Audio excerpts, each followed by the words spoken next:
Today I'm making with you a first course that's easy, quick, but at the same time, I have to tell you, it's really amazing. Meze manish with sausage, bell peppers, and yellow cherry tomatoes. Won't say anything else. Let's make it together. Let's get started. But before we begin, let's take a look at the ingredients. First of all, I'll give you the pasta amount as a guideline. Then you can eyeball the quantities for 4 people. 360 grams of pasta. In this case, don't overdo it with the pasta because the sauce is nice and rich. Often you write to me, but we eat 360 grams between 2 people.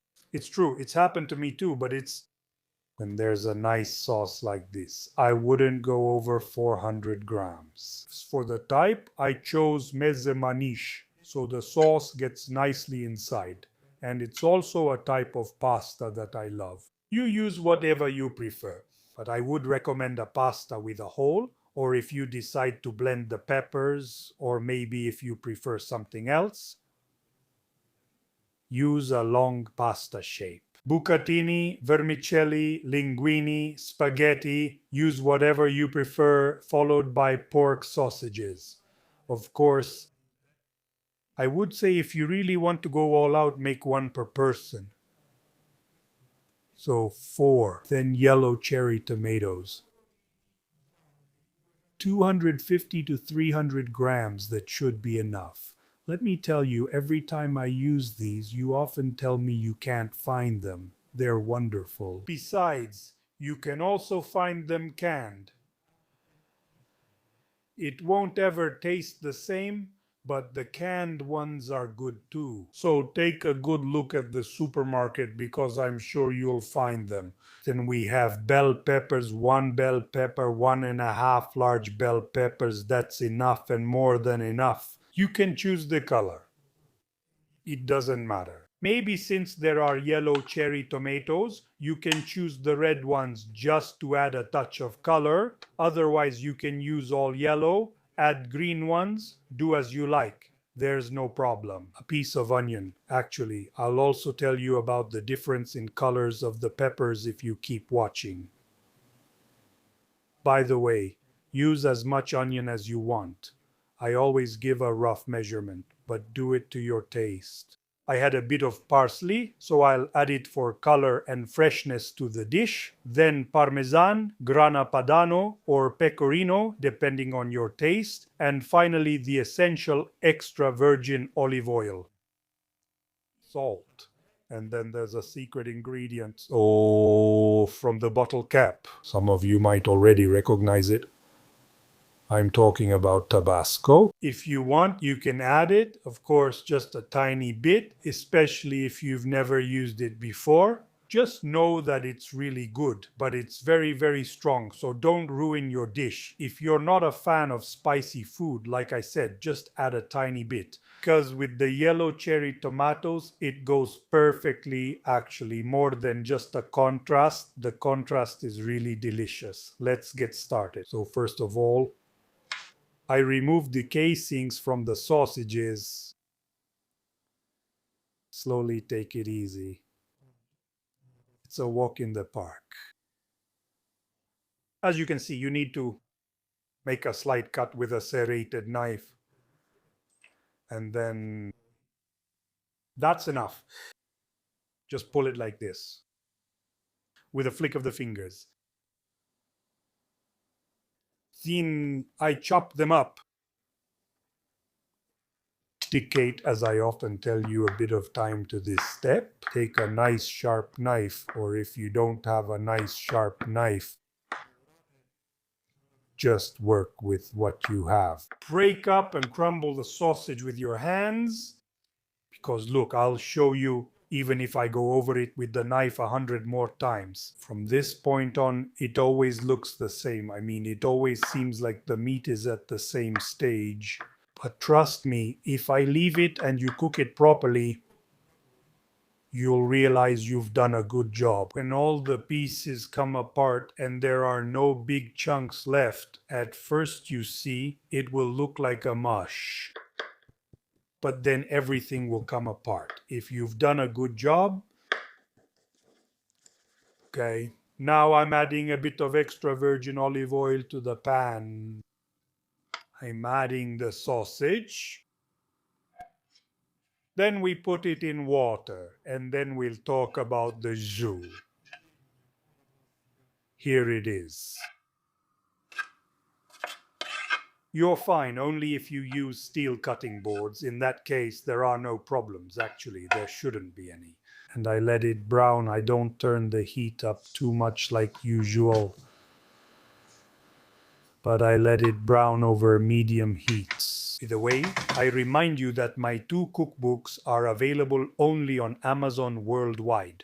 Just search for Carlo Gaiano and you'll receive them in no more than 2 days. In the meantime, I cut the bell peppers. First, I'll cut them into strips for you, and then into small pieces. If you're not very fast, I more or less know my own timing, so I know I can make it more or less. If nothing happens, I suggest you do these 3 steps I'm doing now, which are cutting the peppers, cutting the onion, and cutting the cherry tomatoes. Before you start cooking the sausage, I recommend you do this first, otherwise the sausage will overcook. If you want to take a risk, after 4 or 5 minutes, turn off the heat under the sausage, because otherwise it will overcook, and that's not necessary. Speaking of peppers, I'm still cutting them, and I wanted to tell you the difference between the green, yellow, and red ones. The green ones are picked before they ripen, so they have a crunchier texture and are less sweet compared to the yellow and red ones. Then there are the yellow ones, which come next. I mean next in terms of ripening and harvesting time, and they're a bit sweeter than the green ones. And finally, there are the red ones, which are the softest and the sweetest. Did you know that? Okay. Now, I'm cutting the cherry tomatoes. 4, 6 pieces, 8 pieces. Have fun as you like. Me, of course, I cut the smaller ones into 4, 6 pieces. The bigger ones even into 6 to 8 pieces, like this one. Speaking of yellow cherry tomatoes, I remind you that they are rich in vitamin C and beta carotene.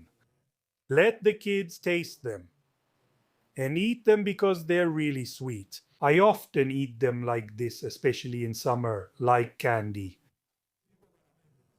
But they're really, really, really good. Then, as I was saying before, maybe I got a little carried away talking, so I don't remember if I already told you. These, unlike the red ones, have a nice, firm, more fleshy pulp, and they're great in cold dishes, but especially in salads. Look, they're something exceptional. I don't sell them, use them. Then I finally chopped the onion. I didn't tell you before, but don't worry about the onion.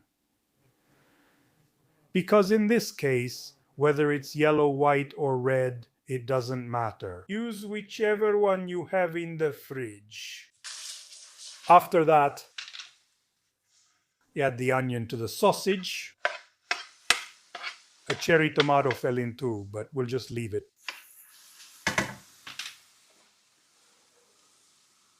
I add the bell peppers on high heat. Now I let it cook for a couple of minutes.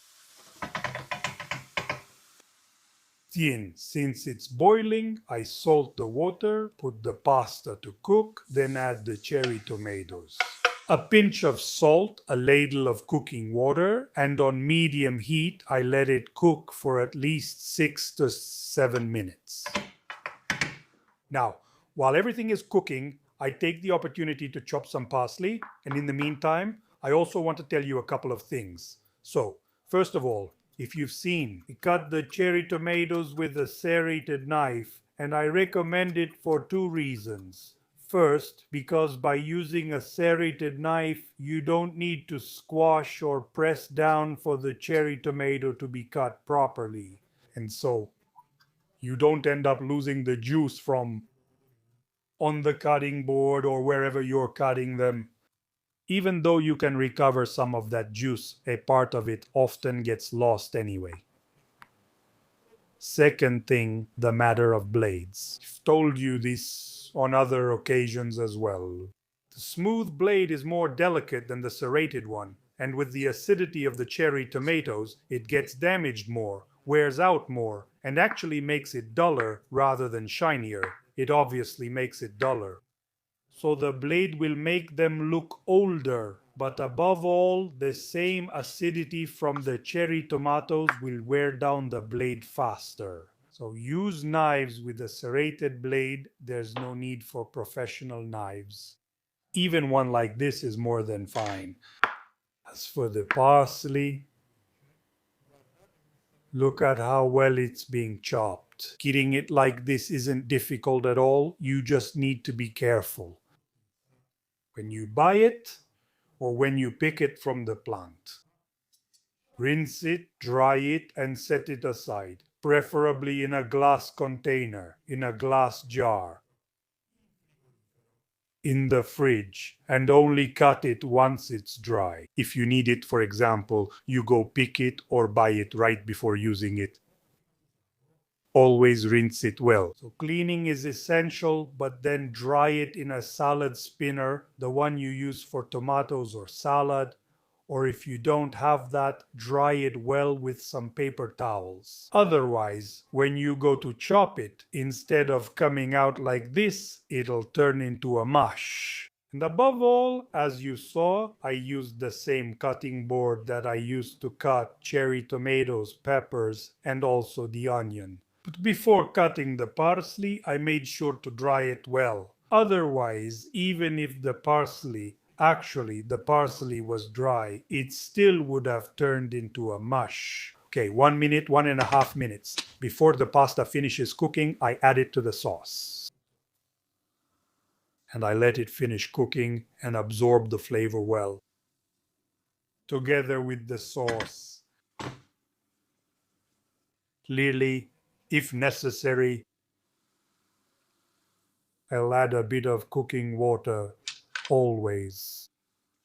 Just a little, only if needed, otherwise we'll end up eating pasta in broth. Okay, the pasta is al dente. So I turn off the heat, add a few drops of Tabasco, a bit of Parmigiano Pecorino, and a bit of parsley. I give it a good stir. Wow, what an amazing smell and beautiful colors. Look how creamy it is. Check this out. Yellow, red, and dark green.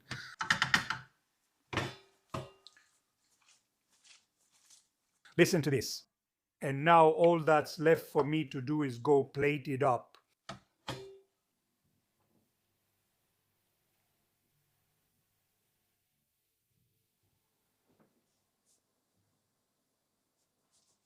Little more cheese. Otherwise, you'll say I never put it on top of the dish. Look at this beautiful plate. Now all that's left is to taste it with you. All right. I'm going to burn myself. It's nice and hot, I think so.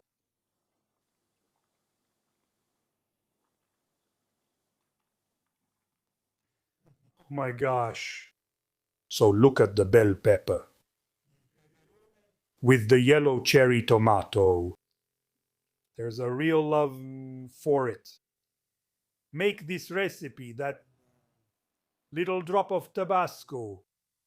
In my opinion, it goes really well, and if you like spicy food, add a few more drops. Like I was saying, make this recipe. And let me know what you think in the comments below. For now, I'll say goodbye. And as usual, before I go, I want to wish you a good meal. By the way, while eating, let me tell you something. Well, I'll stop for a moment. As for storing this dish, as usual, use an airtight container. It will keep for 2 to 3 days in the refrigerator, but I would advise you not to store it. In other words, just eat it all. If you really have some left, don't throw it away. Reheat it like this. Use some pasta cooking water or hot tap water, even better. Heat up the pan, put the pasta in when it's hot, add the water, let it evaporate like you would with wine, heat it up a bit more, turn off the heat, and serve immediately. Don't add the water from the beginning.